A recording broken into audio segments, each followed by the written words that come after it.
Hi, good afternoon, dear participant. Would you please confirm I'm audible?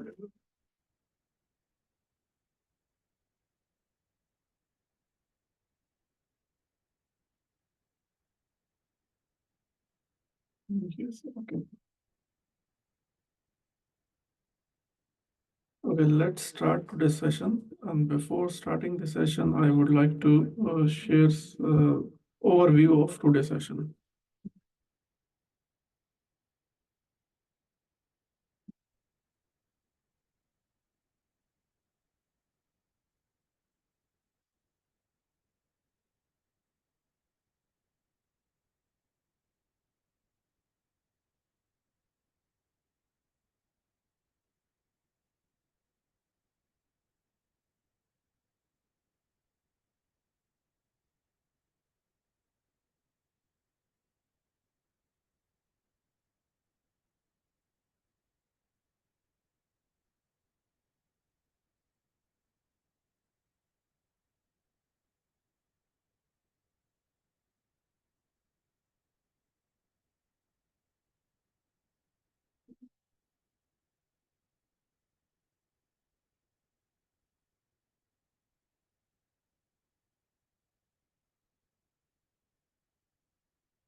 Dear participant, today our session, day 4, and today date is January 26th. So today our topic is a more interesting and the more learning point of view and the key area from the corporate tax return preparation and the filing, and from as well as even the some of the people may not take the participation role in the corporate tax return, but they will prepare their books of accounts. So they, if they are aware about the, okay, this thing, the voice is low.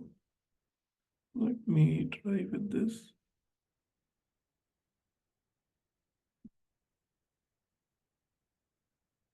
Hello.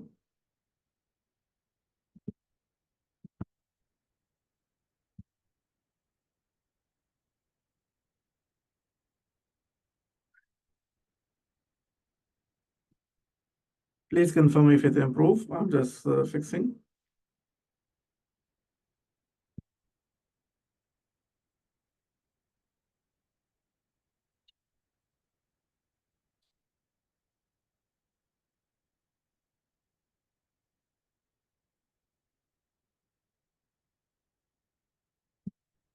Okay, now voice is improved or still is the same? Okay, I got the message. It's fine. So maybe the one of the candidate he may check his speaker. Okay. Thank you, Mr. Adnan, for your confirmation. Let's continue. Okay, again, I would like to start. Today, our topic is the corporate tax return preparation point of view.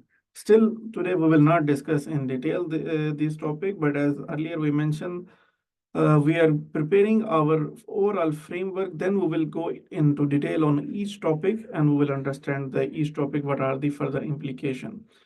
So the reason of the having this overall framework or overall the topic that is connected with the corporate tax training series, this is most important because we are from different backgrounds. Maybe the some from the pure doing the accounting function, some may be involved in the finance only, and some may be involved from the other back in professional life also.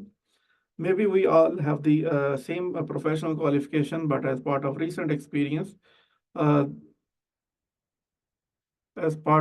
experience, maybe we are not directly engaged in such activities. So today, let's begin with the topic of corporate tax return point of view. This is not our topic for discussion, but as the understanding, we should go and see the corporate tax return. What are the key areas that to be fulfilled or update in the FTA portal in the corporate tax return? Let's begin with that. So today our agenda, the part number 11 of this tax learning series. So first point, we are mentioning the computation of corporate tax. We will learn this, the computation.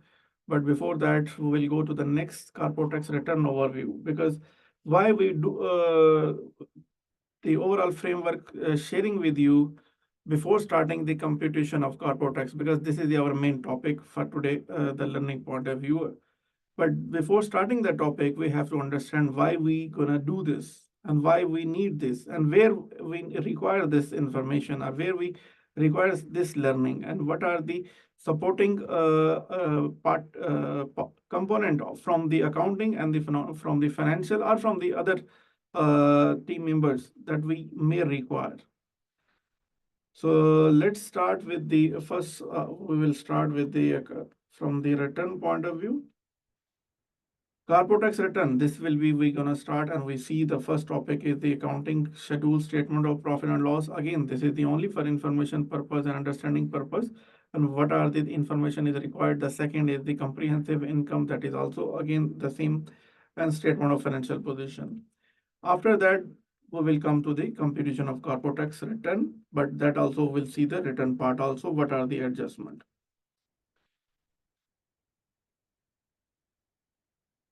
So here, if we see in this, I took this screenshot, this timeline, the return preparation progress timeline, we can say, from the FTA portal, the return portal.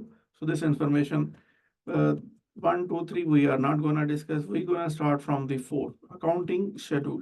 Okay, the such thing we will discuss later on once we reach on this topic. But this is our topic today for the discussion and understanding. And the 4 plus 5. Now we're going to see the return. What are the information they require under the accounting schedules? What are the information we have to fill up over there? Accounting schedule statement of profit and loss. So the first from the reporting team, normally we have to understand there is the accounting team, there is a reporting team, and there is a tax team. So there will be three different roles in each organization. But maybe small organization, one person is doing all this activity. But just for our understanding, at a time he has to prepare the financial from the tax point of view. All the person have to know the tax regulation.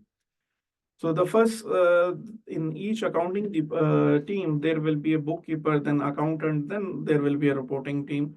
So this financial are the audited financial. Normally we familiar.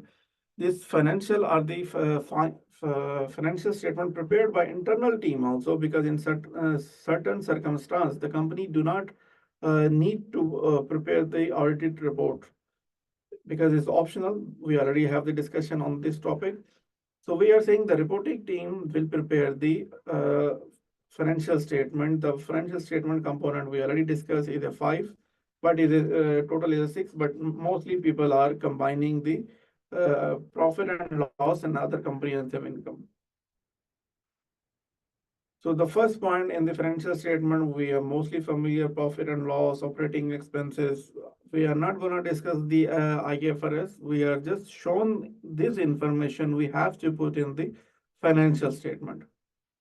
So now we're going to move to the next slide. What are the additional information? That is a salaries, wages, depreciation. We all familiar, we've seen in our books of accounts, interest. So all this part we will discuss in detail also, where the relevant topic will be covered. Interest income, interest expenditure. Again, in corporate tax, the word is used the net interest, which means interest income and interest expense. We have to calculate based on that. So that is 30% interest capping rule on the net interest. Any of that comprehensive topic we will see in that. Then the gain on disposal of asset and loss on disposal of asset, gain or loss on disposal of asset. I shared today when the YouTube link or YouTube information for these element, gain on disposal, loss on disposal, these element, then unrealized gain and losses, that such topic are relevant to the same part. But detail we will see later on. Hope you guys seen that session that previously I uploaded on YouTube also. Let's move to the next part. Again, here maybe some people are saying why we are going to discuss this. First, we have to understand what are the information from financial we will put on the FTA portal in the corporate tax return. So this is the understanding point of view. We are go through overview of this part. Foreign exchange gain loss here. We have the understanding because normally we make the foreign exchange gain loss only one ledger or one chart of account in our books of account, but FTA needs a separate one. He's saying how much the gain and how much loss. You may continue in the same practice, and but at the end you have to make the separate pull out the ledger and take how much the total is the gain and total is loss, because FTA needs this information on both sides.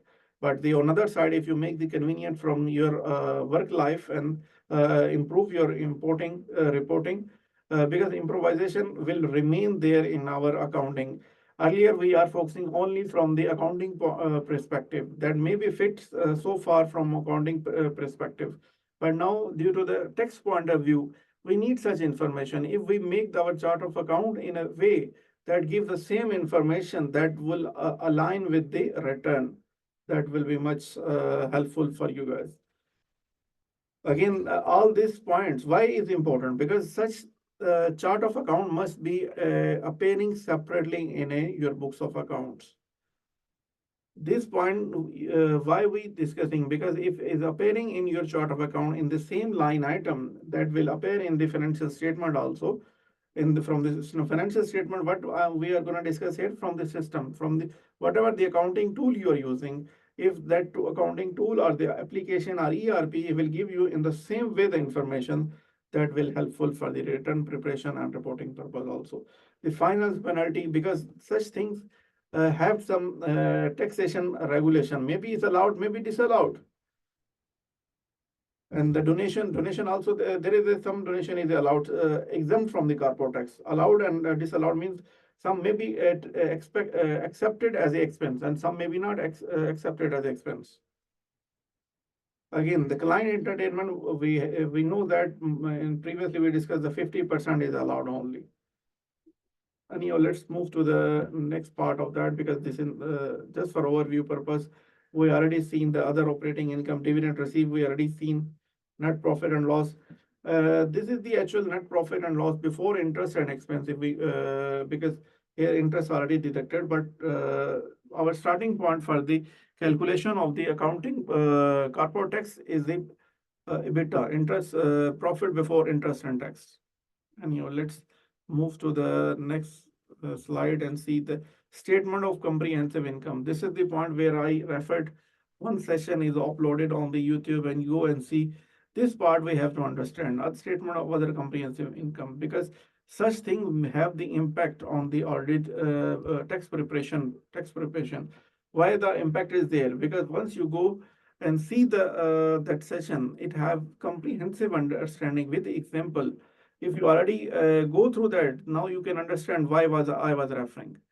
Such thing is important because it's appearing under statement of comprehensive income. It's not adjusted in the profit that we started our calculation. But shall we do the adjustment for these items, or we will not do the adjustment of these items? This is the point over there. Now we will not start our tax computation from the TCI, total comprehensive income. We are starting our calculation for the tax purpose profit, from the profit, not from the TCI. That is the second line item. This is the last item in the financial statement. Let's move to the next. Statement of financial position. Mostly we are familiar with the name of balance sheet. Hope guys you are understanding what I'm sharing the overall view of this financial statement. Would you please share the feedback on the message? I'm audible and visible and things are moving fine. Please be with me quickly, response on that. Let's move on. Yes. Thank you guys. Thank you guys. Let's see the financial statement, because the financial statement again, the financial statement, these are the common item that we go through from the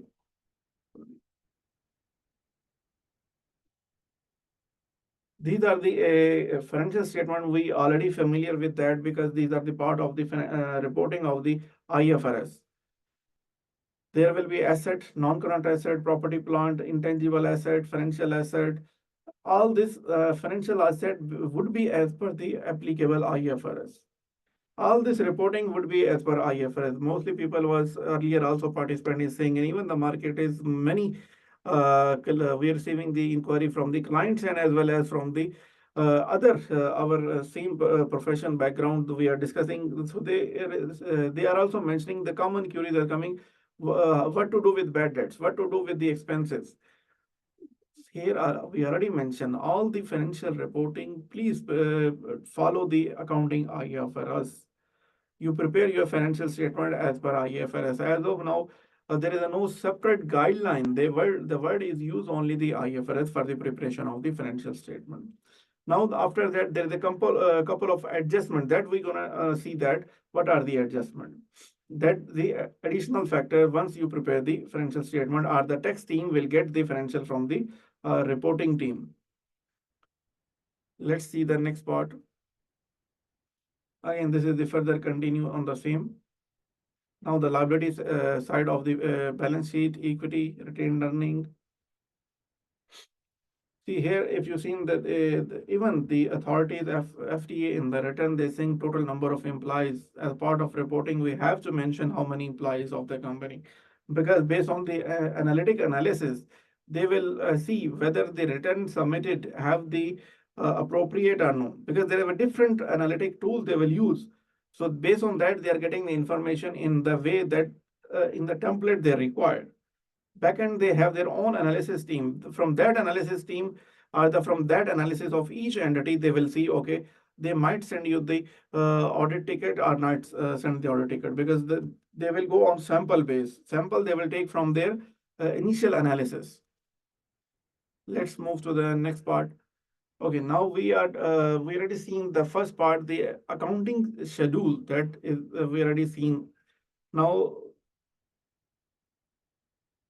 question is there from the retention in the corporate tax that we will discuss on that.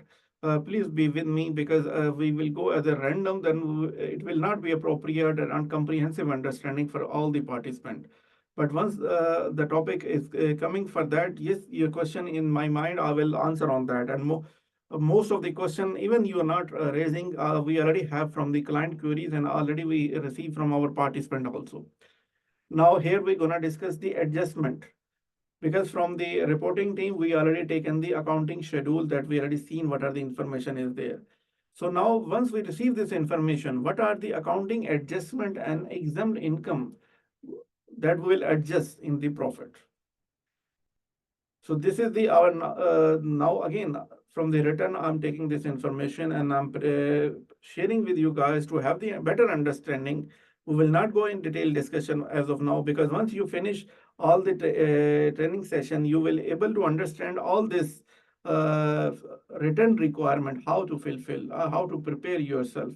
But as of today, we are taking the overview to understand why we are understanding or investing our time, why we should learn such area to give the comprehensive understanding. So this is the part I added from the corporate tax return. Accounting adjustment. What are the adjustment we needed to make in the accounting profit to reach to the taxable profit? One part accounting adjustment. Second part is the exempt income. So let's keep here the accounting adjustment. Accounting, we will start from accounting income, then realization basis adjustment, transitional adjustment, exempt income. These are the key areas from the income we will adjust over there.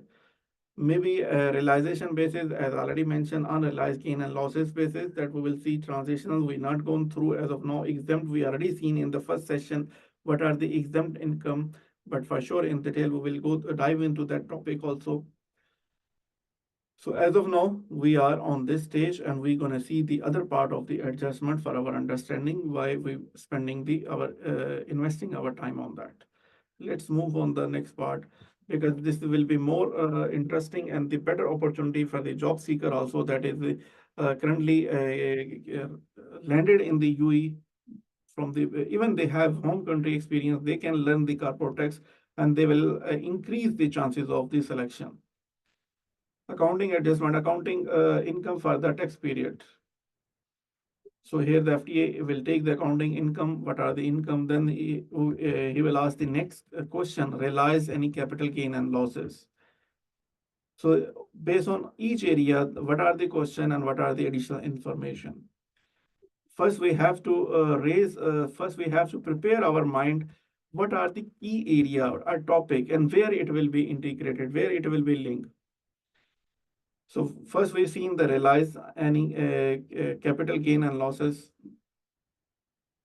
One important part currently, and we don't have any separate capital gain tax in UAE. It will be same fall under the corporate tax.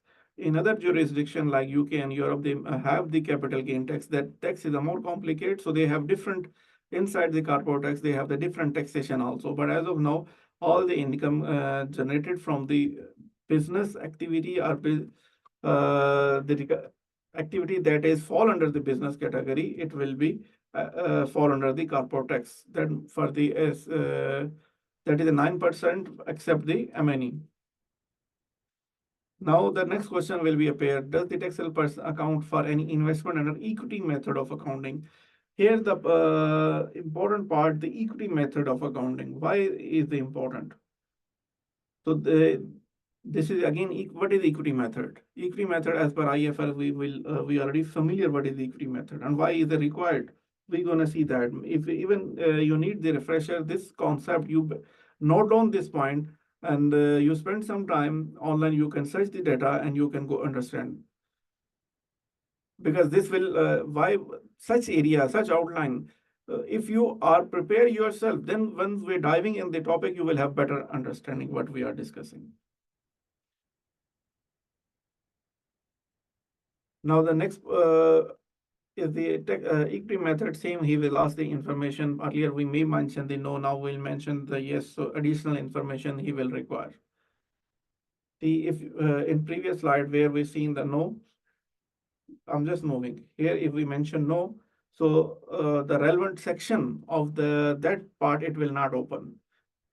From the return have the lot of section, but if you say no, that relevant section will not open. If we offer the select, as currently if you seen here, we are selecting the yes, then the return additional information will require. What are the additional information? Here, the additional information from that investment, we have to add it over here.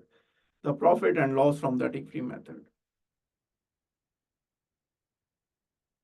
Now, again, the next part on the same pattern, now we've seen the equity method investment they made. If we say no, the return, that relevant section will be remain closed. If we say opt for the yes, this is the actually, what is this? This is the election. If you, normally we many times will use the word election, okay? The election standalone is a couple of election that is there. But here, election also will be like that, yes or no. Which option you want to choose. But here we are saying the in terms of the equity method, if we opt for the yes, we have to provide the relevant information. How we provide this relevant information? How we can provide this relevant information? If our books of accounts are prepared appropriately, in previous section I was highlighting the chart of account. If our books are prepared in a way that can give us the information in appropriate way, then we are able to prepare our corporate tax return. Now the next is the unincorporated partnership. We already seen unincorporated partnership in very detail and we have the understanding.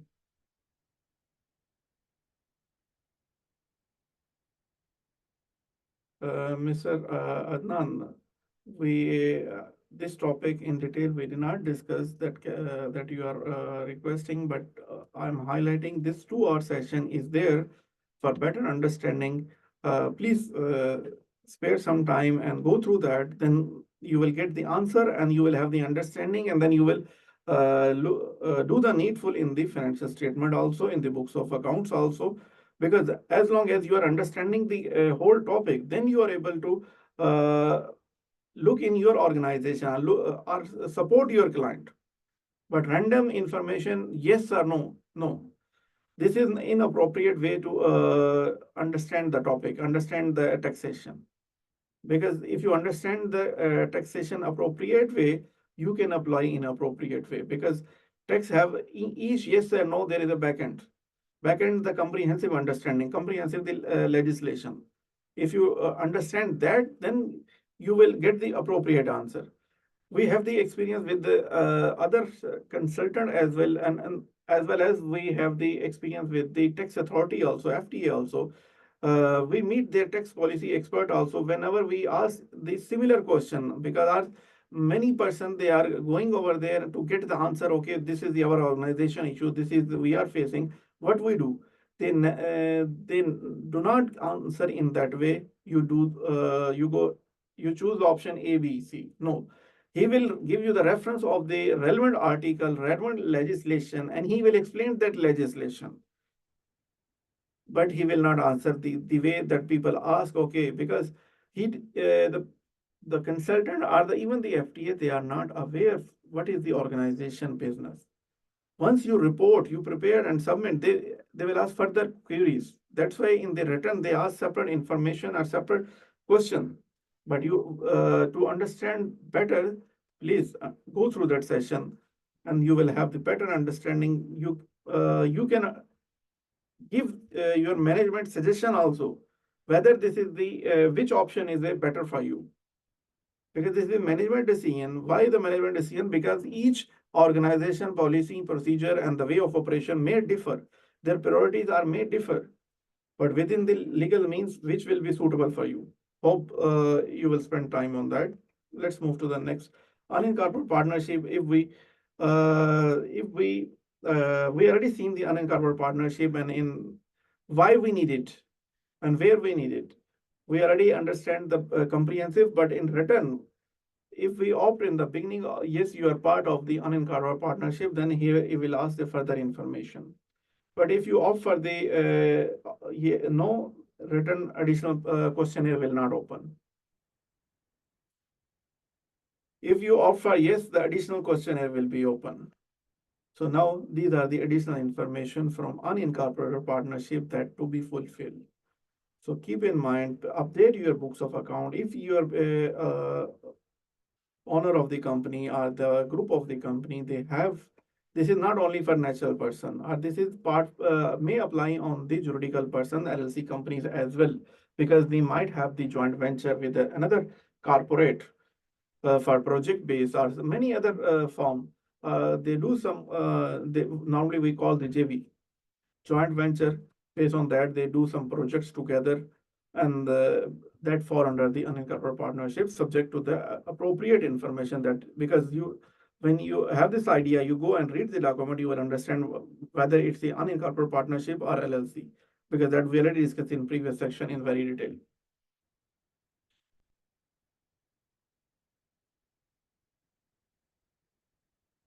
Now, here the next point is the taxable person recognize and any taxable person recognize any realized and unrealized gain and losses on financial statement. This is again I already mentioned. Yes, comprehensive topic available. You may have the better understanding on that. We will because I'm moving quickly. We have to move our topic to reach our topic. Now the next part is the if we offer yes, he will ask this information.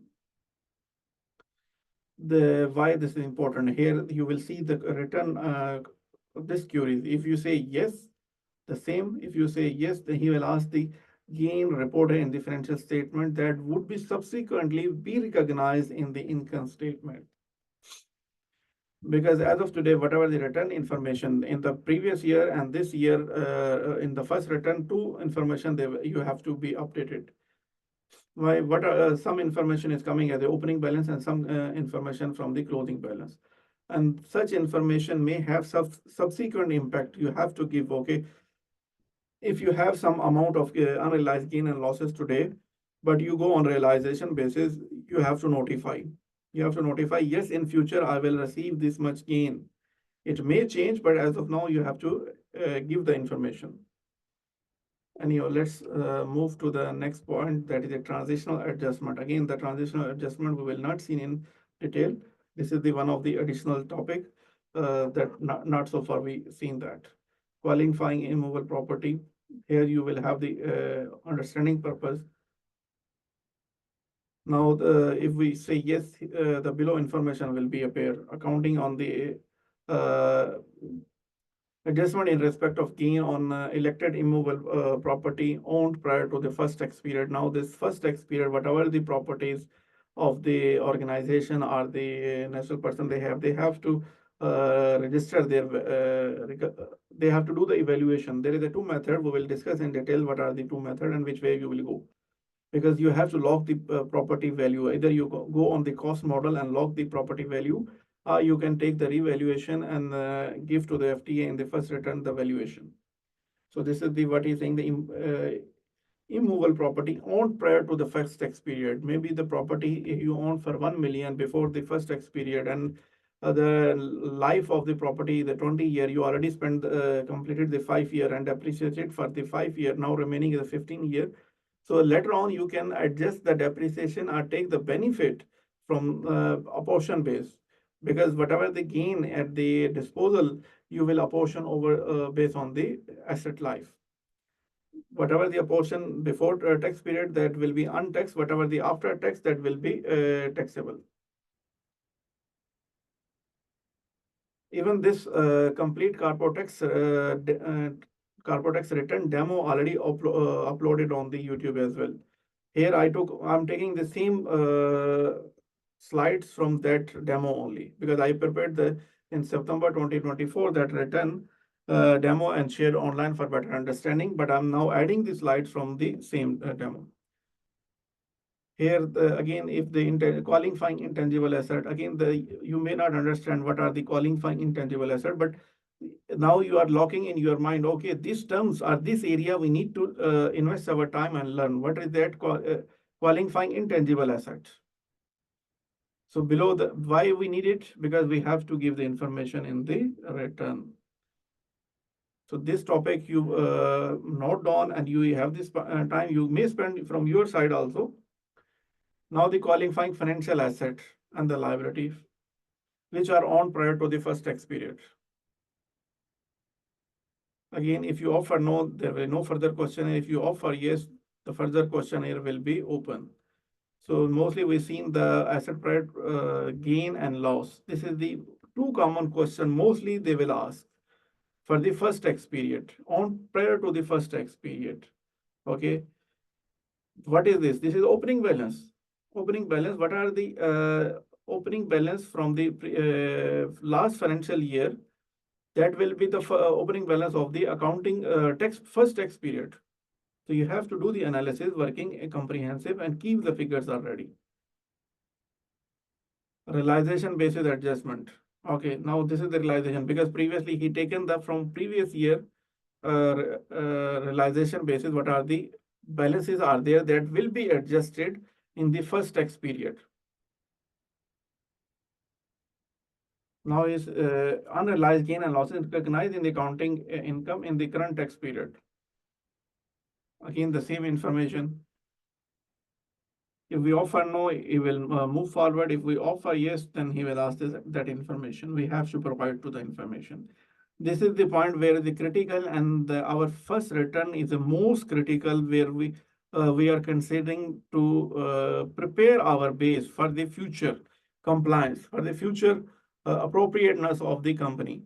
Because maybe most of the professional they are working in, they are belongs to the same profession from the accounting and the taxation. If they are not active in the taxation, they have to do the consideration while preparing the tax return. They have to understand and learn all this topic. Why? Because as a part of study, we might have studied the taxation, but as a practical experience in UAE, we did not go through that. So do the due diligence from that point of view also. Let's move to the next part also. It is now realization basis. It will be couple of adjustment. It will be continue. As already mentioned, you can understand this concept very well from the online YouTube channel. That's the same just for our understanding, because whatever we gonna spend over here, that is only for getting the framework only. Here we've seen the adjustment in respect of unrealized gain and losses. First, we have to understand what are the realization basis, and then we have to understand what is the unrealized gain and losses in the first tax period, opening balance of the first tax period, and what are the unrealized gain and losses during the year, and what are the unrealized gain and losses at the end of year that will have the impact and in future year and subsequent year when the asset is sold.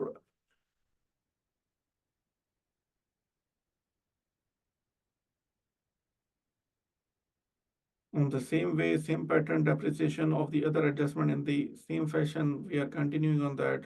Now, exempt income, we will see quickly the exempt income, dividend or the profit from the resident person. We already seen the dividend or the profit distribution from the resident person from the UAE company is exempt because that will be paid after the corporate tax.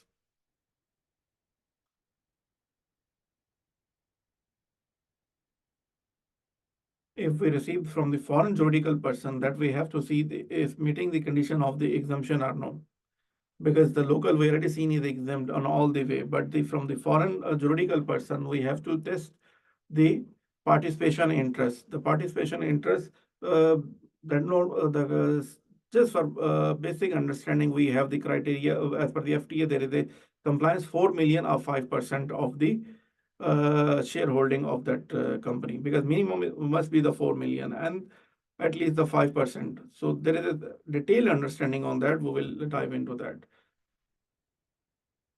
If we say opt for the yes, then he will ask the detail for that. FTA will require the detail from the how much the participation interest and income and losses. Here you can see the income derived from the participation interest, loss derived from the participation interest. Why they are asking? Because maybe one company or one taxable person have many participation interests. From one participation interest, they are getting the, we can say the income, from other he is getting the loss. So that's why the FTA needs the information in terms of the loss, what are the losses, in terms of the income, what are the income. Because again, there is a certain rules that based on election that may opt or may not opt. So even if you're going to opt, they will say, okay, either you can opt for this relief or election for all, in case of the branches, foreign branches. As of now, the worldwide income is taxable, but there will be some exception where you have the option to opt the branches to be part of the local taxation, or you may opt no, this will all the branches will not be taxation, because they will not say the loss making you can opt in your taxable, and the profit making branches you will not opt in the corporate tax. They will say either opt all or either all exempt from the corporate tax, taking the relief or election, either all loss making or profit making all together, you will not, you opt out of the scope of the corporate tax. For the better understanding, I'm using the word of out of scope, but it's not the out of scope. Just to opt to take the election, and it will not fall under the taxation. And once we reach on that topic, you will understand in a better way. Let's move to the next part. Yes, this is our today topic. This is our today topic, what the taxable income as per the Article 20 of the city law. There is a 8 adjustment in accounting profit. Under 8 adjustment, each adjustment there is a multiple adjustment. Okay, so we're gonna start that, but before starting this, I'll share one link for the quiz in the group. So please take 5 to 7 minutes and complete that. Thank you.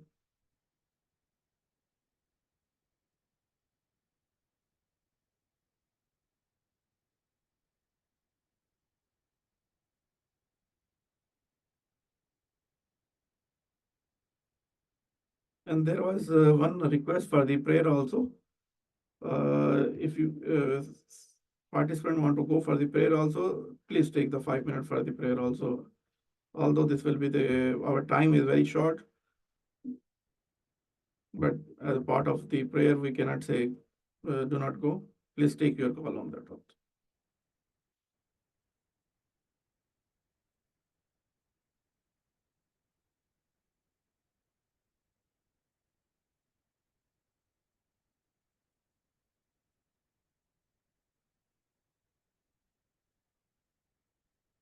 Just be with me. I'm not share this.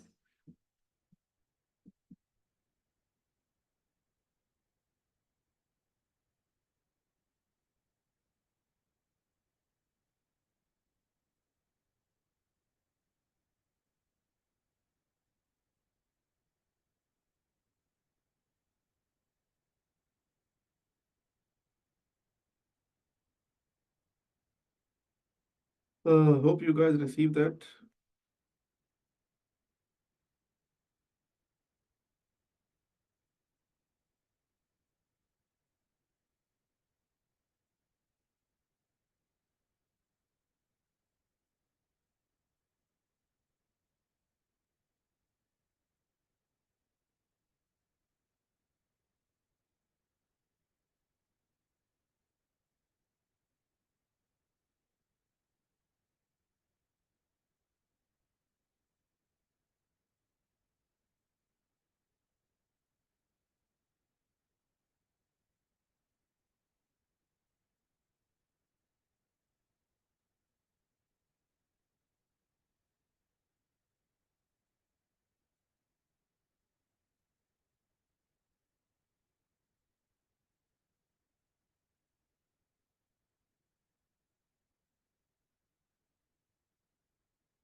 Guys, we reshuffle some quiz, and there will be some one or two new quiz also.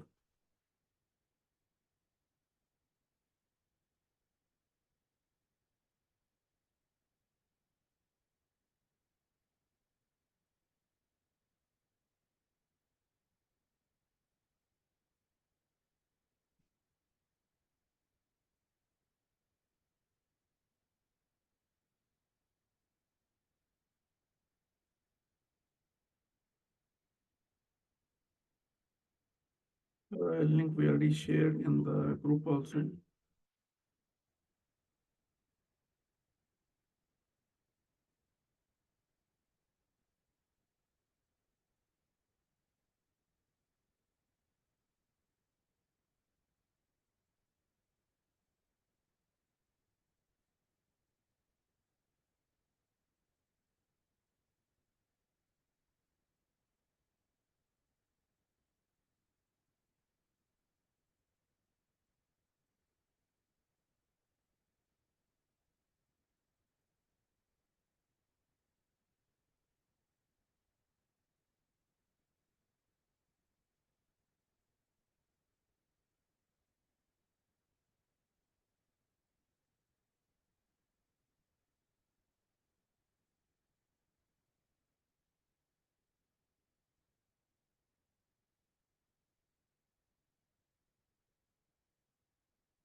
Please let me know.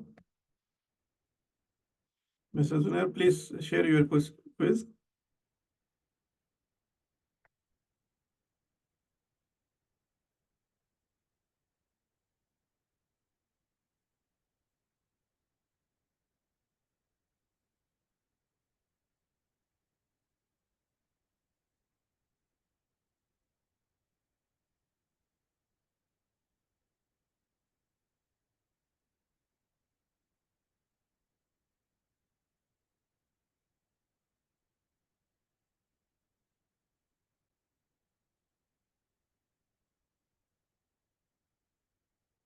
Okay, let's start today session again. Hope I'm audible and my screen is visible to everyone.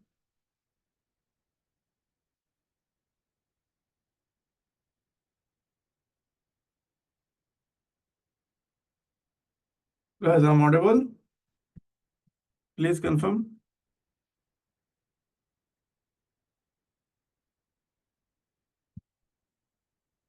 Okay, let's start our next topic.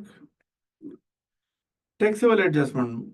As of now, we understand why we gonna do this adjustment and where we gonna do this adjustment, and whether this tax, what are the importance in the while filing the corporate tax return. So what will be the importance of today's session?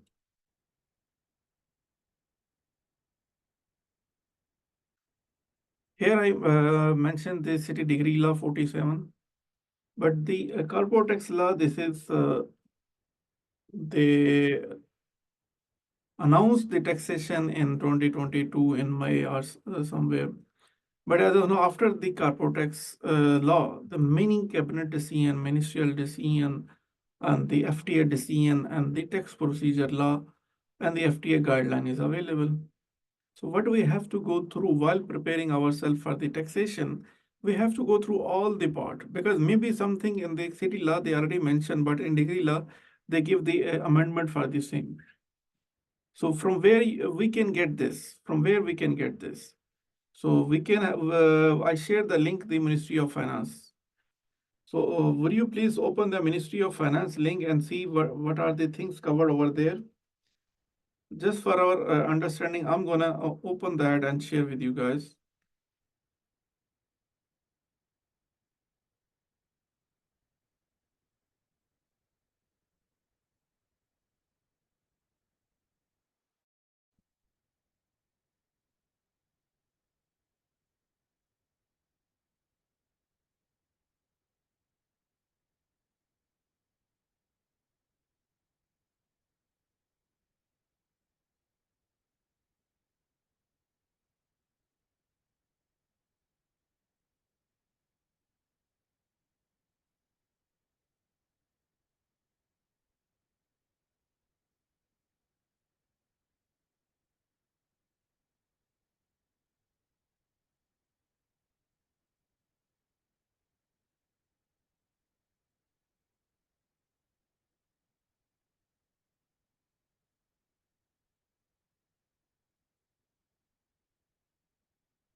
Okay, now you may be able to see the screen where I already opened the Ministry of Finance website. So here, if you open the Ministry of Finance, go to the tax policies and legislation, then here you can go take the corporate tax also, VAT also, and here the tax legislation also will be available. So tax legislation, all the tax legislation is available over here. You may download from here all the cabinet decision, ministerial decision, and what are the amendment, and you can go through that. But for sure, wherever the relevant topic is coming, we will go through that relevant CD. CD is a cabinet decision, MD is a ministerial decision. We will go through that relevant part of that ministerial decision and cabinet decision also. But in case you want to have the self-learning, you can go and download all that and go through. So as of now, maybe more than 70 or 80 ministerial decision or cabinet decision is available. So note down what we will go through, or what is the main area that you will while reading or while reading the taxation, what are the main area or main thing that you will spend on your learning? That is the corporate tax law that we already discussed. This is the one of the very old taxation law. After that, many amendment is there. Maybe something mentioned in the corporate tax law, but as of now, maybe in amendment they already changed. So you have to go with the corporate tax law, ministerial decision, cabinet decision, FTA decision, tax procedure law. This is the four item, plus the fifth item is the FTA guidelines. Again, the FTA guidelines or FTA clarification, they announce very many guidelines. Okay, so by this is not the law. There is any many people are dispute on that. This is not law. So we should follow the law. That we agree on that. We agree on that because we follow the law only. But still, the who will administrative body for the taxation is the FTA. So FTA share the guideline considering what are their understanding in terms of the taxation, right? But you cannot 100% rely on that, but still you can take your understanding and go to the taxation, read on that. And if you have some ambiguity, you understand from the FTA guideline also, FTA clarification also. Because even in the document itself, they are mentioning this is not the law. Hope this point is clear. Now let's see the article taxable income as per the article 20 of the city law. In the city law, we can go and see the article number 20 and we will see what are the taxable income. And now we are going to see what are the adjustment in the taxable income. We have to make there is a 8 adjustment in the accounting profit. Once we make the 8 adjustment, then we are able to reach on our taxable income. What is the taxable income? That for tax purpose, we will apply the tax calculation on that. But from where we will start? We'll start from the accounting profit.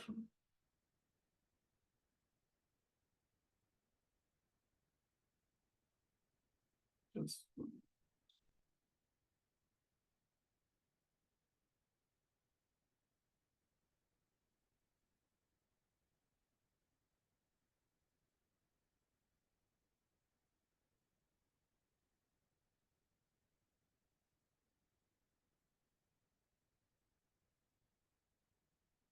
Okay, now within in taxable income, there is a 8 adjustment that we will apply in accounting profit to reach to the taxable income. So from where we will start the our calculation from the accounting profit before tax. This is the point from where we'll start. This is the second last item in the income statement. What is the last item? That is total comprehensive income that already we've seen in the previous slide also. Accounting profit before tax, this is our starting point. This is second last item. So once we take this figure, then we'll start making the adjustment. So as we already seen as per the article city law, there is a 8 accounting adjustment we have to apply, whatever the applicable. But the 8 means these are the to learn that these are the area that where we will look into that while applying the adjustment or while calculating the taxable income. Maybe all will each business they not have all the item, and maybe they have it. Maybe they have 4 item. But if you are aware, then you can check one by one these items are available, so you can adjust that. If not available, so you will move on. Okay. So now here today our topic mostly will cover only the first adjustment, because under first adjustment there is another 12 adjustment. Because now we're going to discuss the first adjustment. We are seeing the first out of 8, that is add back disallowed expenses and non-deductible expenses. Our first adjustment we have to, what are the, because in accounting profit, we do the accounting profit calculation as per IFRS. Then from that, we have to calculate our taxable income. So maybe expenses as per the accounting is the expense, but the same expense will not be the expense under the taxation. We'll take the example for our understanding. The entertainment expense. Entertainment expense, if you spend on your employee, give any kind of entertainment to your employees, that will be 100% allowed expense. So you already deducted from the wage, your profit, accounting profit. There will be no adjustment in that regard.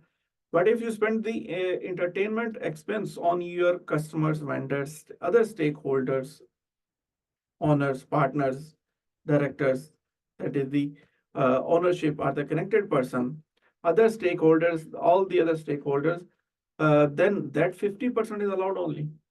So which means in accounting, you already deduct the 100%. Now your accounting profit is reduced because you deduct the 100% of entertainment expense. Let's say your accounting profit is a 1 million. Accounting profit is a 1 million in which all the adjustment is already done. But now you have the, you want to make the adjustment for the 100,000 of the entertainment expense that you spend for your stakeholders or the partners or the customers, vendors. So here you already deduct the 100,000 from the 1 million. So your after the deduction, you are reaching the accounting profit is the 1 million. But now here's is saying the 50% of that expense is disallowed. What you will do? You will take the 50% of 100,000 and now add back to the 1 million. So now your accounting profit will remain same, but the taxable profit will be 1,050,000. So this is the definition of the add back. This is the understanding to disallowed expenses or non-deductible expenses, how it will impact. Hope this point is clear this. So here we already mentioned, just for understanding, already minus from the accounting, but tax authority is saying disallowed. So we will add back and now our taxable profit will be increased because some expenses will minus. Now we are adding back, so our taxable profit is getting increased. Let's move to the next point.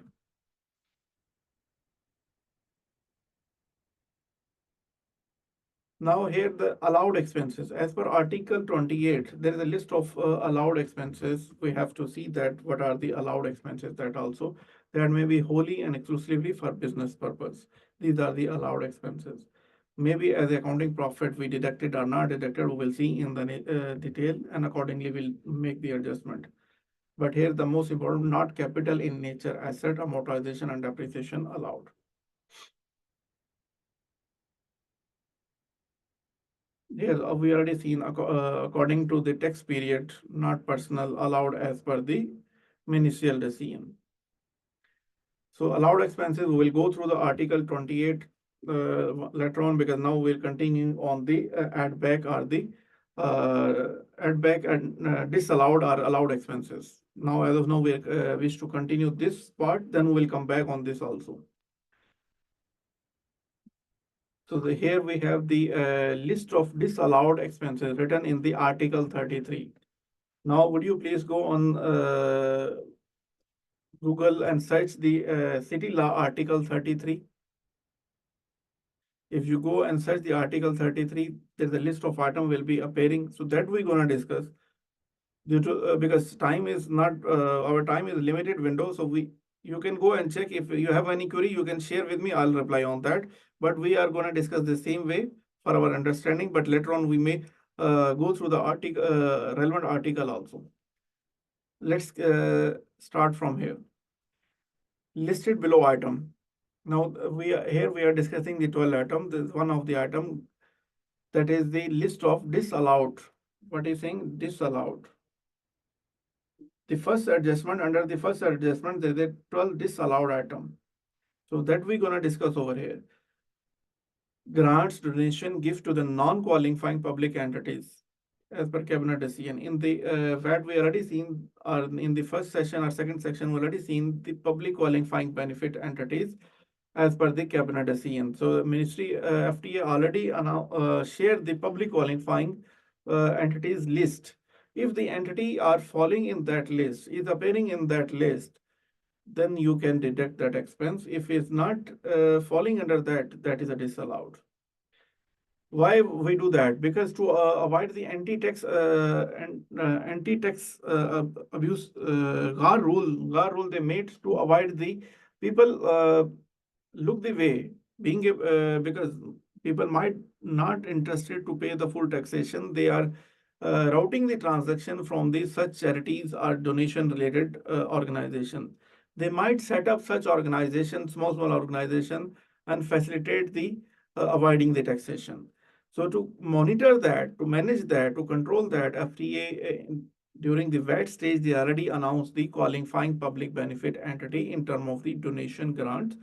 So there is a list of the approved entity. If you pay to them, then it will be 100% deductible. If you're not paying to them, you are paying any other non-listed and charitable organization, that you cannot deduct. That you cannot deduct. If you already deduct, if your profit is 1 million, you have to add back the whatever the amount that you paid, maybe the 200K you paid to the charity organization. Now you have to add back into 1 million, and your taxable profit will be 1.2 million. Let's move to this is our first point. Now we are gonna see the next part, that is the interest capping rule. Interest limitation rule, ILR. So interest capping rule, earlier we seen in the overview, but now we're gonna discuss in detail what are the interest capping rule. So normally the interest capping rule, the law is saying the 30% of the adjusted EBITDA, earning before interest and tax. The word adjusted, there will be a couple of adjustment is might required to be done, but based on the each entity or each entity operation, if applicable or not applicable. But we will go through that part as the exercise. So we are saying what is the rule? 30% of the adjusted EBITDA or the 12 million. As a safe harbor, the FTA and they announced the 12 million. If you have the net interest is at 12 million or less than 12 million, you don't have to do the calculation. All the amount will be deductible. But if you are exceeding the 12 million, let's say you have the 20 million net interest, then you have to apply the formula and go through the calculation and then see what are the deductible expenses. Because now you're exceeding the 12 million. Now you have to calculate 30% of the taxable income of the EBITDA, and whichever is higher. Maybe your 30% is coming 15 million, but minimum harbor is a 12 million. Now is a higher of your interest capping limit will be 15 million, not 12 million.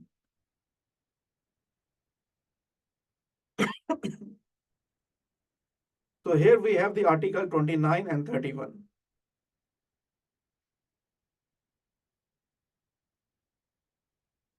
Wherever we mention the article, that we referring to the city law, article 29 and 31. We will go through this article also, but let's understand the overall this concept and the overall this application of this regulation. So this is the point what we are discussing from the city law, and what are the regulation over here. We are saying the maximum net interest expense. Net interest expense, this definition need to understand. Net interest, maybe you have some interest income and some expenses. So first you have to plus and minus both together. Whatever the amount is coming, that is a net interest expense. So this rules will be applied based on that. So here the net, and here we also anti-avoidance tax legislation. The BEPS, as per the OECD guideline, the base BEPS is the base erosion profit shifting.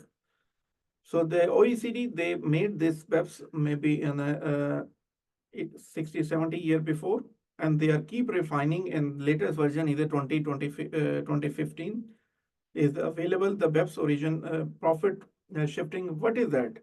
First, we have to understand the basic concept of that.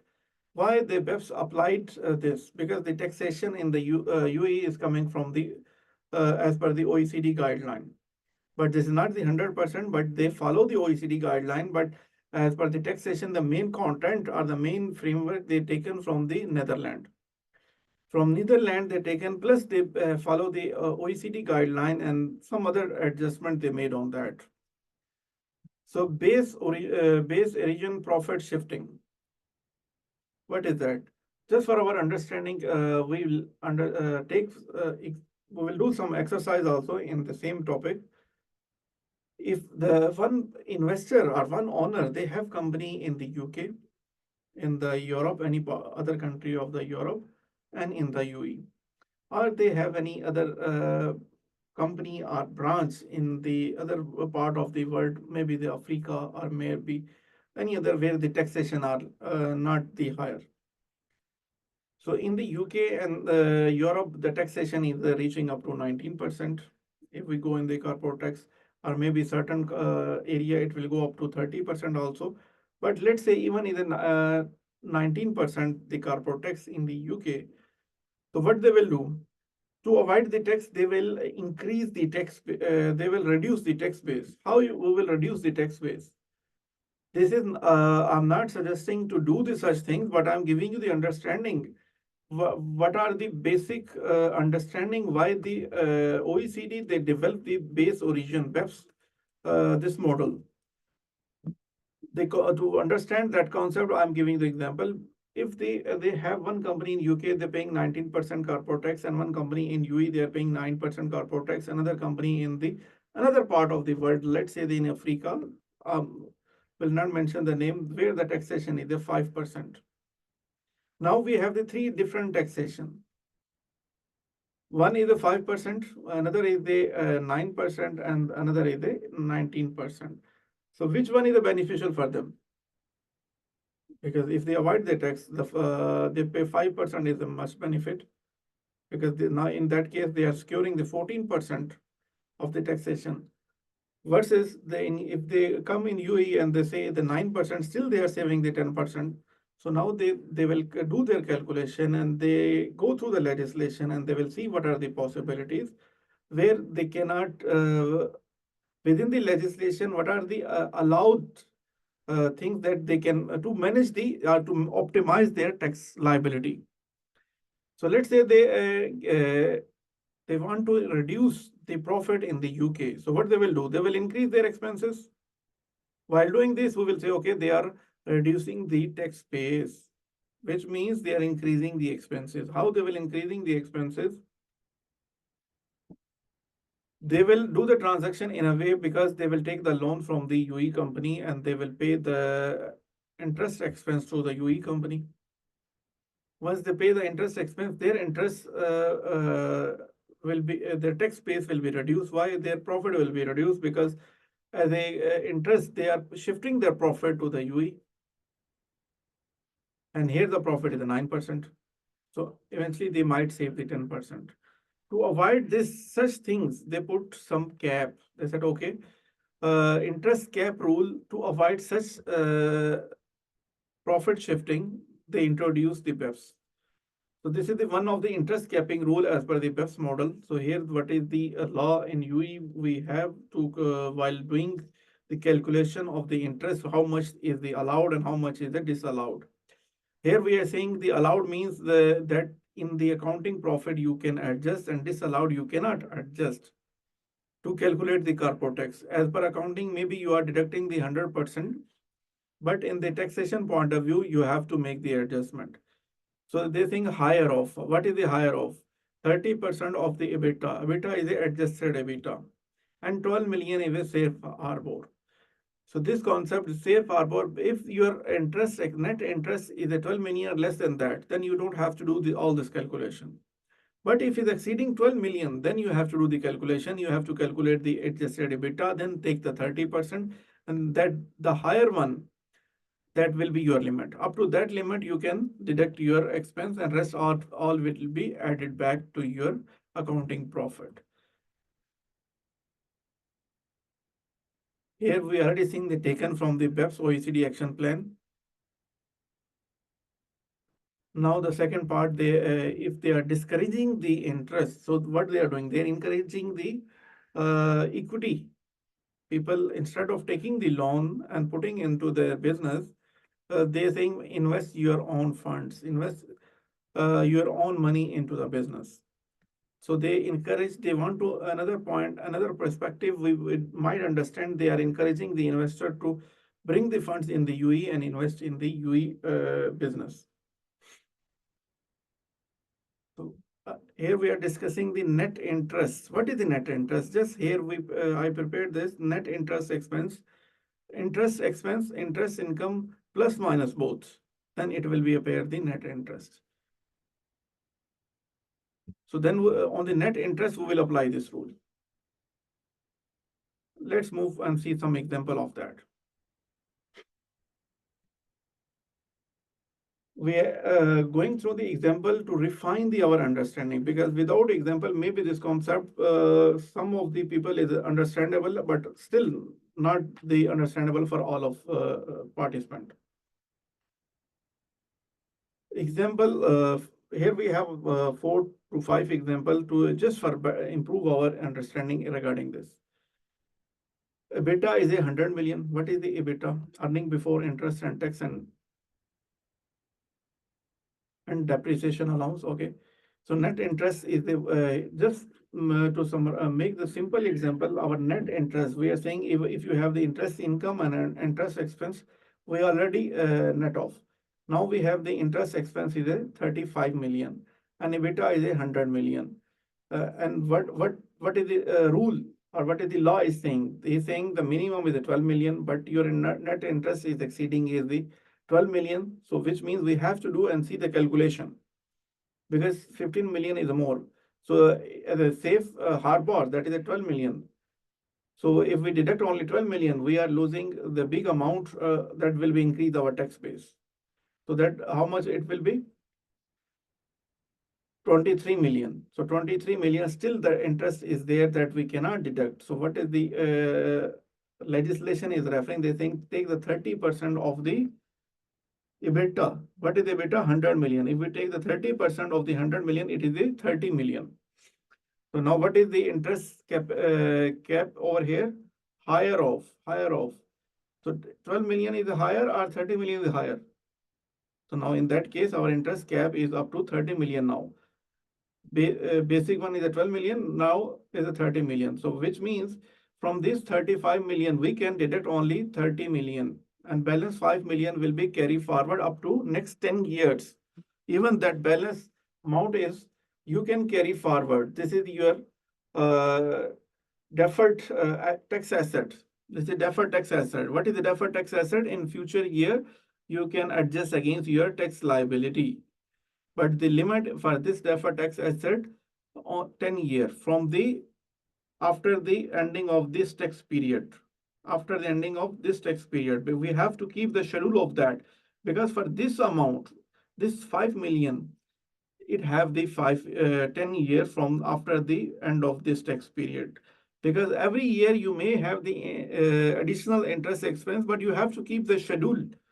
Because on FIFO basis, but first you will adjust the current year interest expense, then whatever the taxable profit is left, then you will take the FIFO basis, because the first year you will adjust, then next year you will adjust. So keep the schedule for that also. If your business or industry having the more interest expense that is not adjusting on the yearly basis, please prepare your proper schedule and the supporting document and keep as a deferred tax asset and adjust on FIFO basis.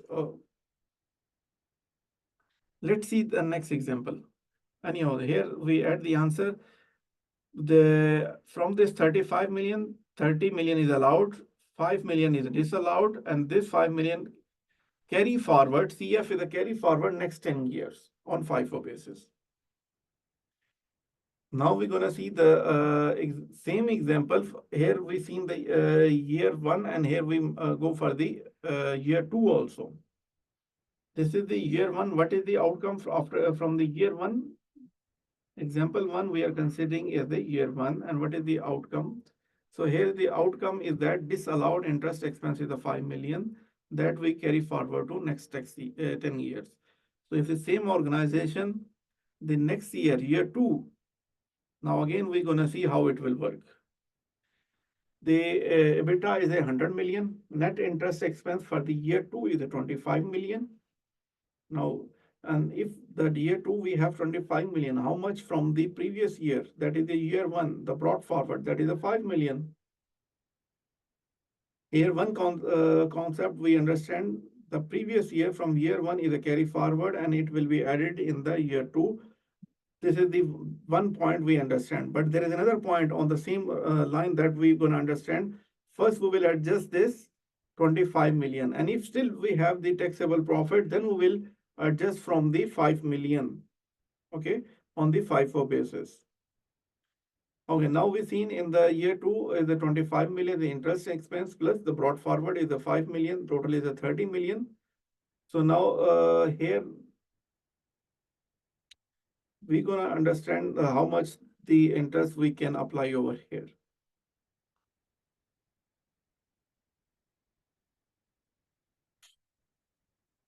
From 100 million, again, we will do the same concept. From 100 million, again, we're gonna take the same concept. So our net interest expense for the current year is 25 million.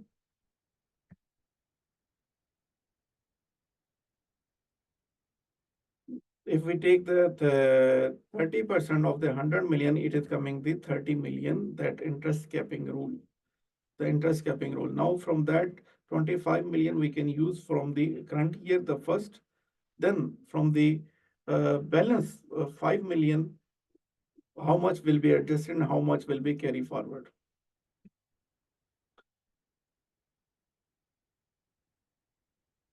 Use the limit first current year, then on FIFO basis. What is the current year? This is the 25 million is the current year. First, we have to utilize this limit. Then here we carry forward.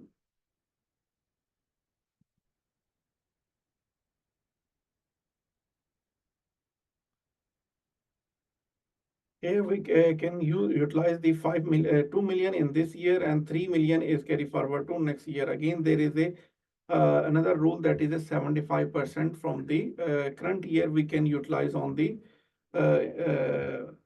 we can use against the interest capping rule.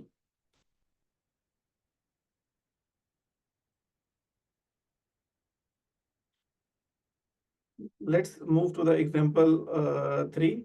Again, the same concept, we gonna use that net interest expense is 18 million, but here we have 12 million. So which means if we take 30% of EBITDA, that is coming 13 million. So all 18 million will be covered. All 18 million can be deductible. All 18 million is a allowed expense that will be adjusted. So here we have to see according to IFRS goods, and because the control and all other things we will discuss on that, but let's keep over this point. 18 million is allowed, no adjustment, no carry forward from this. IFRS, yes, all the accounting treatment will do on as per IFRS. Example 4, here if we have the EBITDA is 100 million and net interest is 8 million, but what is the law is saying? Minimum safe harbor is 12 million. So this 8 million is less than 12 million. So we don't have to go the calculation. All the 8 million in interest expense is allowed. So minimum harbor amount is 18 million. Sorry, minimum harbor amount is 12 million. And here is the interest expense is 8 million. So this, here is the typo error. It's not 18, it's 8.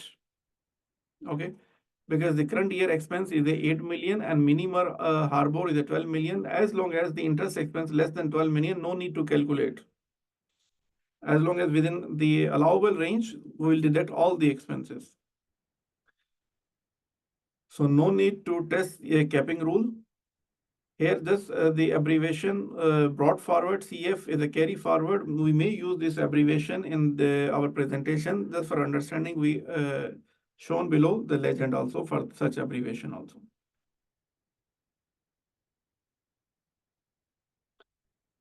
Let's move to the another example number 5. Here EBITDA is a 1 million. Net interest expense is a 35 million. Now 1 million 30% is a 300K. Now, if we take 30% of the EBITDA is a 300K, and here is a 35 million. So which one is a higher off? Which one is higher off? 300K or 12 million?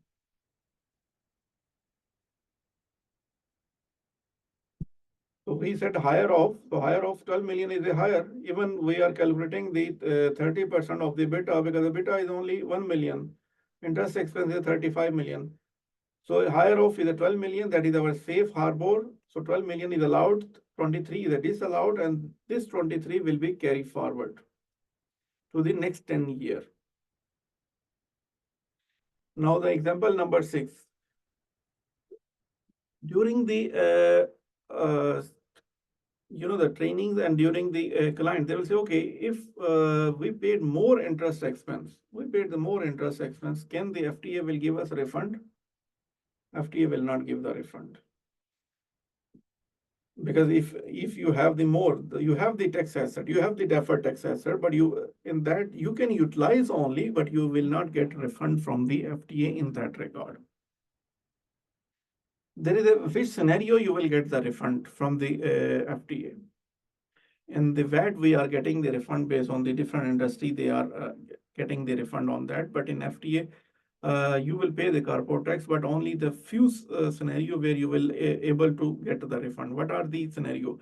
One, if you paid by mistake the excess amount to the FTA. What is the mistake? Your tax liability is a 100K. But by mistake, the person who's making the payment, he made 1 million, because this is 1 0. This is a typo error. By mistake, he paid 1 million. So first of all, what the FTA refund or not refund, but the owner of the company or the manager of that person who made this mistake, the first action, he will fire him.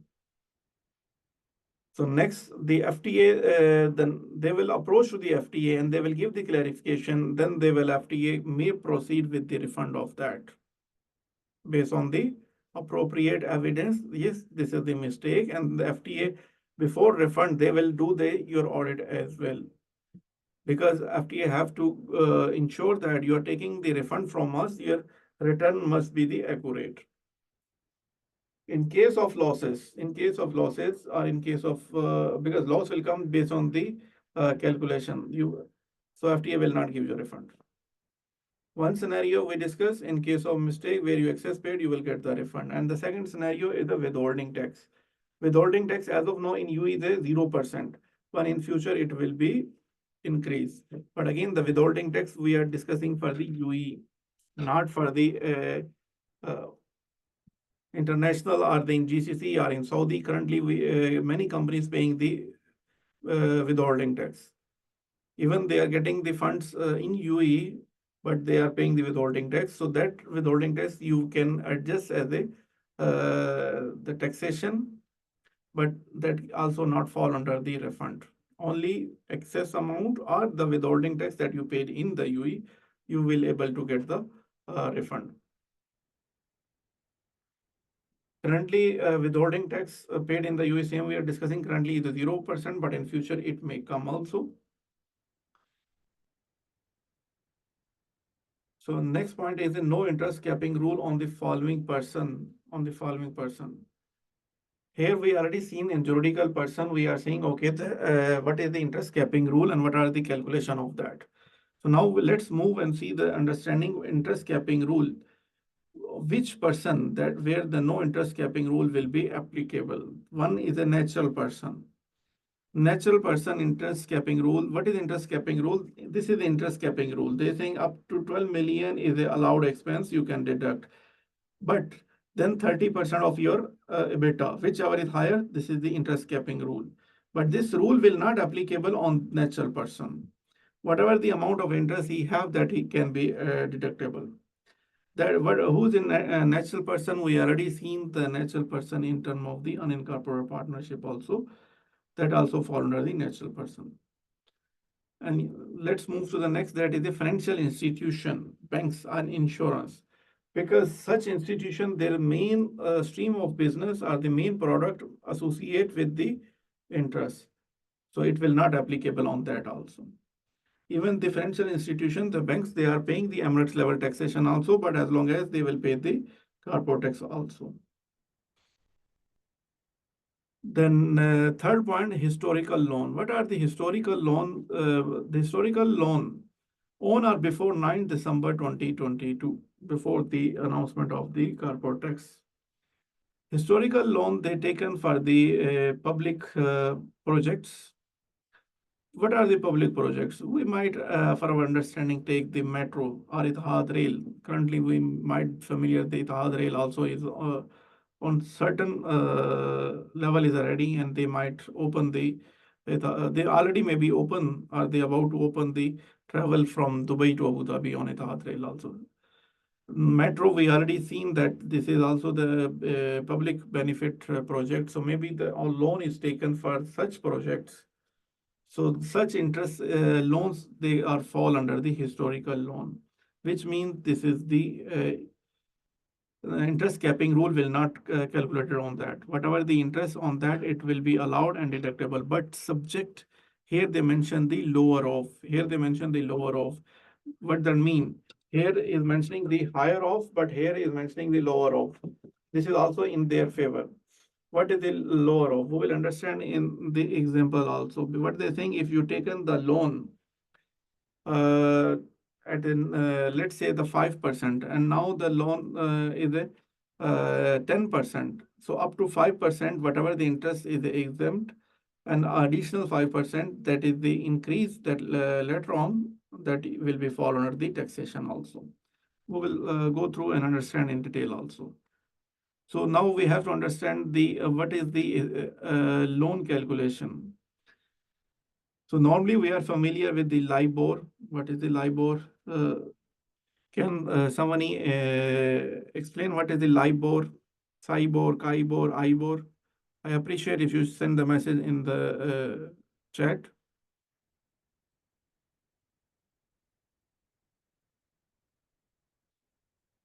Guys, I appreciate if you share your understanding what is the LIBOR.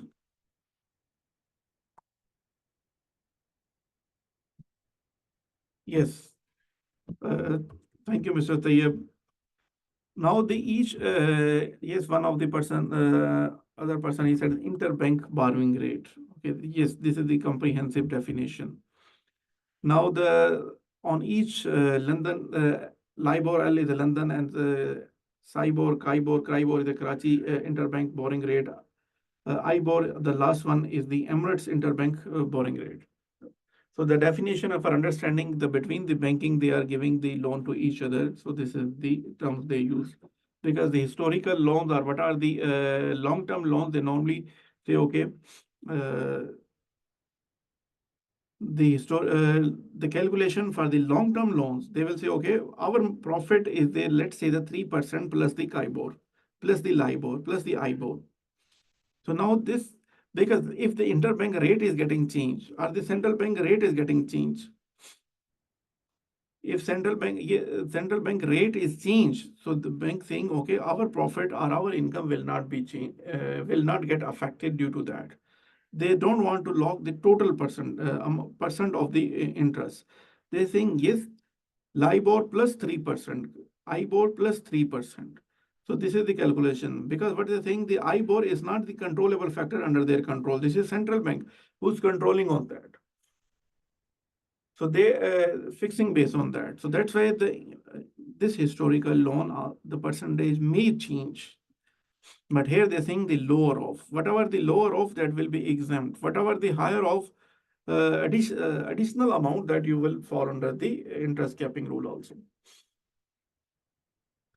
Anyhow, I hope in this point you understand, but we'll take the example where the historical loans are appearing.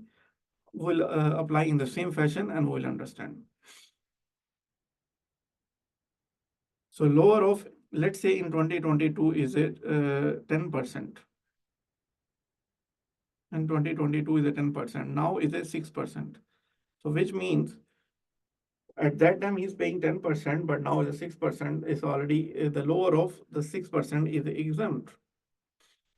But on the vice versa, if in 2022, when the historical loan taken is paying 10%, today they are paying 24. In 2022, they are paying 15%. Now, what is the exempt? Or that will not for the interest capping rule.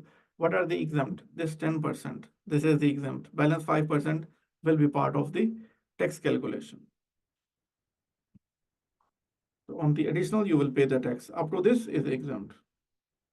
Exempt, the word exempt I'm using for understanding, but this is the deductible. We can Appropriate word is here deductible. Allowed expense that you can deduct. For better improve the understanding, we can say this is the halal interest or the halal expense that you can adjust from the taxable income. And the balance 5% is the haram income, that expense that you have to add back. To improve our understanding, I'm just halal and haram, this is Arabic terms, same like allowed and disallowed is the English words as per the taxation. And commonly the people who understand the Hindi and Urdu, they might understand in a better way. Next is the qualifying projects. That just we are discussing the metro concept. So the metro concept is we will see the public benefit projects. The public benefit projects, what are the life of the asset? But here we have to see the controllable factor also, because the qualifying projects, how we understand the qualifying projects, because the metro is not under control over the individual person. How the is not control under our, we are using on daily basis, but it's not under our control. How this is a public benefit asset. Let's say take the example of the Dubai taxi. Dubai taxi, if you can book the taxi and it will come and cab will be arrive at the cream, if you book it will arrive and it will wait for you whatever the time. He will charge based on whatever the rate, but he will come on your office or your home and they will wait for you. If even you late 10 minutes, 20 minutes, they will wait for you. But the metro will wait for you. Metro have specific timeline. You are not controlling them. You can want to travel, you have to arrive on time and travel on that. They have specific destination. You can travel on that only. You cannot control them. But the public transport entities, public like taxi, you can control them. So which means such services or such assets, they are not public benefit. Like taxi is not a public benefit asset, but metro is a public benefit asset. So such government project, whatever the interests are the companies who's involved in such projects, or what are the interests taken from such project, that will be also allowed. Let's move to the next.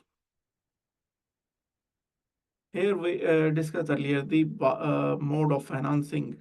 Okay, we are saying why they are encouraging the investment instead of the interest. So equity finance by the owner. Because the interest capping rule, they are discouraging the borrowing, but on the other side, they are encouraging the equity finance by the owners.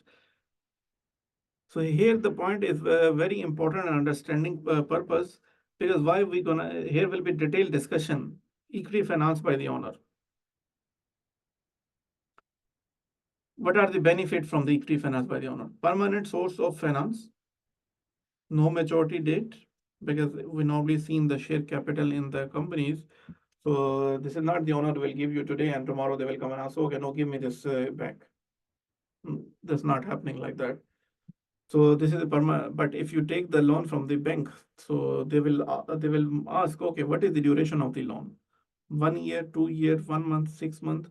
After that date, you have to pay them back.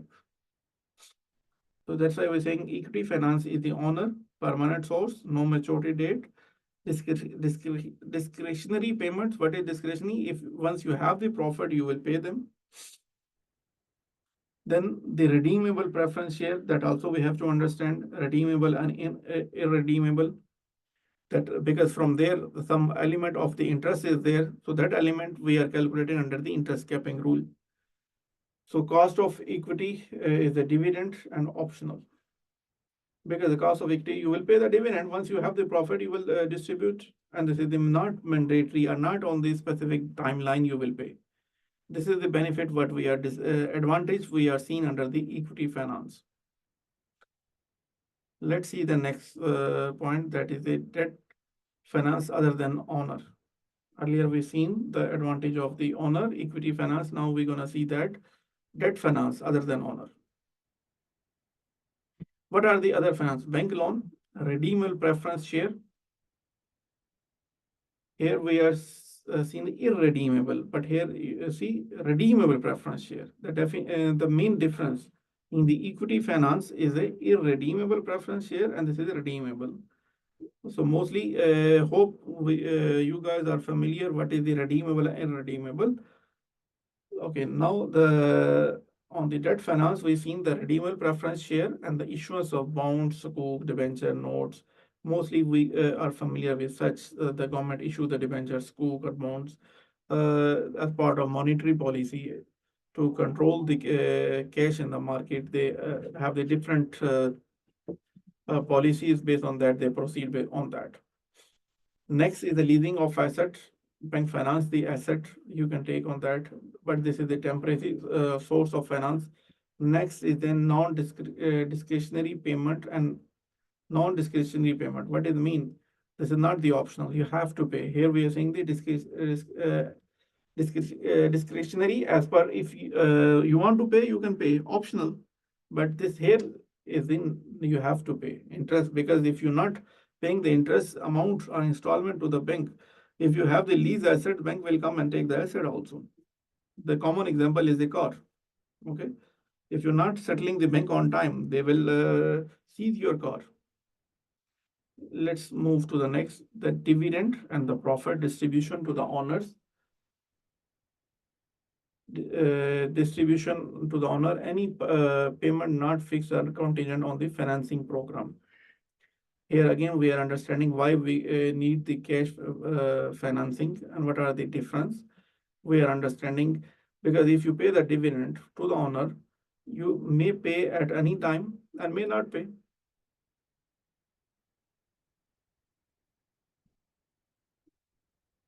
Now here we can say the shares have the two category. One is the, because some share will be part of equity and some share will be part of debt. So the debt part is come under the interest capping rule. The whole exercise we are doing, okay, which part from the here that will be, we can do the calculation in the interest. While doing the interest, if we already deducted such amount, so we have to add back while calculating the interest capping rule. So equity is a irredeemable, debt is a redeemable. Here in redeemable, what is redeemable? Because they can, the shareholders, they will ask, okay, give us money, our money back. But they normally in such scenario, they do not have the voting right also. They will demand the interest on this agreed term also, because we are paying the dividend, but actually is the interest. Why in the term we will familiar, redeemable, we are paying the dividend on priority basis. The irredeemable, we are not paying the on priority basis. So that is the optional, but here we have to pay the dividend on priority basis, on mandatory basis. Now we will move next and see the what are the additional things. If they pay the dividend under redeemable, this is the expense. But if they pay the dividend, that is not the expense. Another difference for the equity and debt. Even we have the shares, but the same under the equity method is not the expense. The dividend company and local dividend is exempt, but that cannot be deducted as the expense. On another side, the debt that you are shares through the debt model, that is the redeemable model, you are paying the dividend, that will be interest and that will be expense that you can deduct from your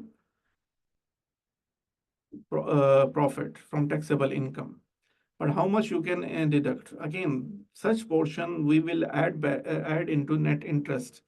While calculating the net interest, maybe some interest expense, some interest income, some dividend income for the redeemable share, that also will be go and added over there. To test that rule, interest capping rule, we have to take this figure also. Hope the main point you guys understand why we did this exercise, to just take out this point. This point will be added back to the while doing the interest capping rule. Shares, equity shares, ordinary share, preference share. Again, another part we are going to understand from here. Preference share, dividend liquidation. They will get the dividend, the same dividend what we are referring over there, and they will get the priority in the liquidation also, but they don't have the voting right. But in ordinary share, we will understand the same concept.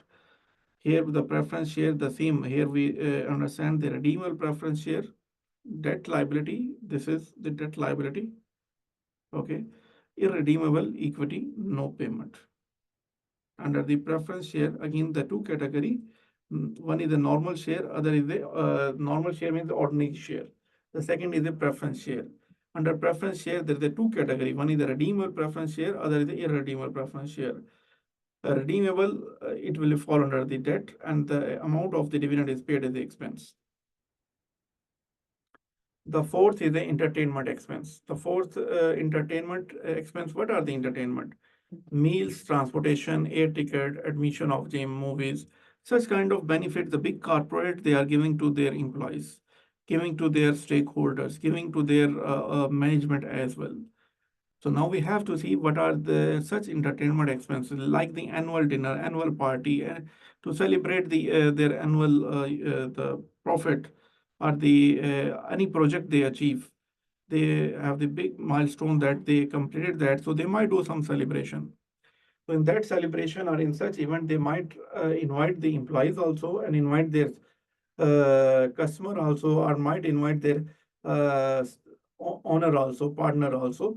So because if we have, there is a private element, we have to see that may be allowed and disallowed. In terms of employees, we already discussed whatever the entertainment expense belongs to employee is 100% deductible, 100% is the allowed, 100% is the you can adjust from the taxable income also. But whatever the other stakeholders, that is the shareholder, customer, and the owners, that is the 50% is allowed and balance 50% is disallowed. Here the Article 32 that represent entertainment expenses and this disallowed expenses also. So here we are seeing the customers, owners, partners, suppliers. So this is the 50% allowed. Okay. In the same way, we are saying the 50% allowed, and same way you might say 50% disallowed.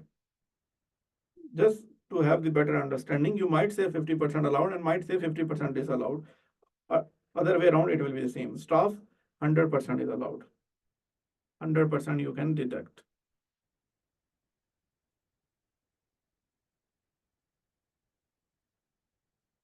If the staff is 100% allowed, no need to check the private element. Let's move to the next point.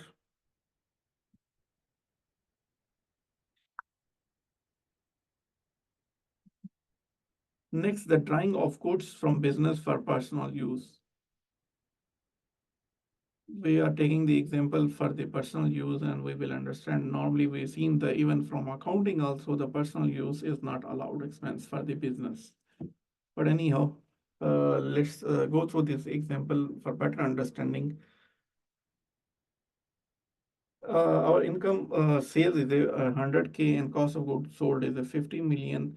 Then we are just doing the calculation as normally in the audit report or for audit financial, we are doing opening inventory plus purchase minus closing inventory, total cost of goods sold minus the drawing of the owner. Why? Because when he owner taken the goods, we normally expense out. So we are doing this calculation to see what is the actual cost for the business. Whatever the total cost is coming minus drawing, you have to remove from here. Now your cost will be reduced, your profit will be increased.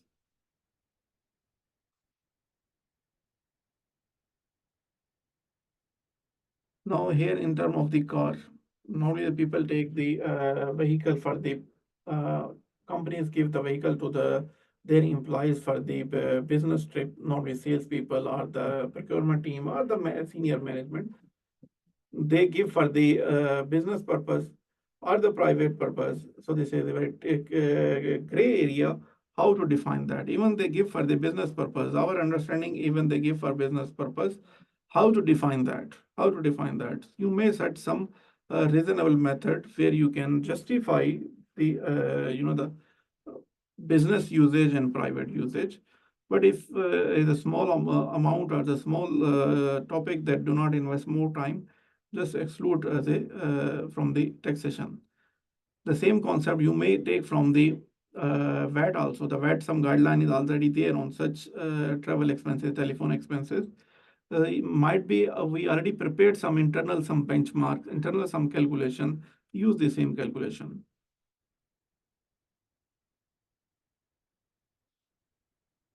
See, one question from Mohammed Hasnan. Yes, the owner salaries are allowed subject to ALP rules. Yes, the owner salaries are allowed, but this is allowed in juridical person, not under the natural person. In juridical is allowed, but is as per ALP rule, arm length rule. Anyhow, let's move to the next. The point number 6, we said in term of VAT, might be you already have some benchmark or analysis. So use the same benchmark. If you have the big amount of that, then you do have to prepare your own analysis and do the segregate the business use and the private use, and then do the needful how much will be allowed expense and how much will be disallowed. Because private element, normally we are aware this is not allowed expense in terms of taxation. 7 is recoverable input VAT. Irrecoverable VAT allowed expenses. So here the important part, recoverable input VAT. Let's assume that you have the VAT that you able to recover as per the law. You can recover, you are allowed to recover, but due to some negligence or due to some your accounting team maybe not familiar, or maybe some typo error, or maybe some any other reason, you not recovered that VAT from the FTA. Now you put as expense. So under corporate tax, they're saying if such amount that you can recover as per the legislation, but you did not recover, so that is not the expense. That will not be expense. If you have such scenario, you have to add back, because in accounting you already deducted. So your accounting profit is reduced now. So such expense you have to add back. While adding back this, your accounting profit will be increased. We are doing this adjustment to reaching the taxable profit. Hope you guys understand the recoverable input VAT. If it is irrecoverable VAT, yes, that is allowed. That you can deduct. That is the expense. That is allowed expense. 100% you can deduct. But irrecoverable, no. That you cannot deduct. Restricted vehicle, 1% by private use. Entertainment expense. And below example, just to explain the same concept, what is the VAT. So normally we are familiar with the VAT, input VAT, the 5%, that if you can recover, you have to recover. If not, is irrecoverable, then it will be part of your expense. Expense incurred, bank fee, legal fee on taxable activity expenditure. Now here we have to be rational and do the analysis and take the relevant information if expenses are done.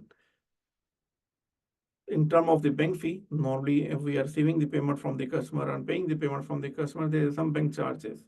So such expenses are the business expense. But again, it might vary. There is a nature of expenses. Here's the exempt income. Now exempt income is a local dividend. Local dividend we already discussed, always will be exempt. We are almost reaching 2 o'clock. Now we're gonna see the losses on taxable income. Here quickly, I just complete this slide, but next we will start again from this same slide. Just go through from losses and on non-taxable activities, participating interest, that we did not go through that. Here is the next is the personal expense. Then is these are not the big points. Illegal action, bribes. Okay, these are not the, if you give the fines and payments and illegal actions, based on that you made the fine, payments, bribes, that will not be expense for deductible. If you already deducted, you have to add back.